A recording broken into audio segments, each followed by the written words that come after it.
Մեծ Բրիտանիայում մի տղամարդ եկամուտ ստանալու հանճարեղ եղանակ է մտածել, նա դրոնների օգնությամբ սադրում է ոստիկաններին։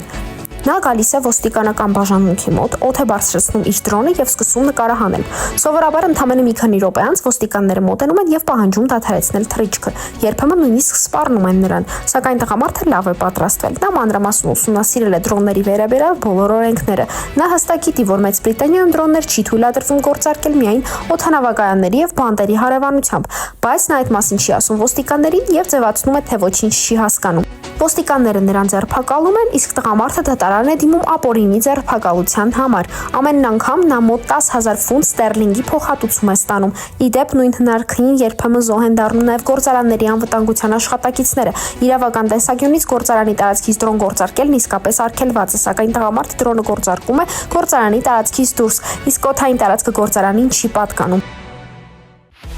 Ռոզա պումպերիկներ, շուտով ձեր մոտակա խանութներում։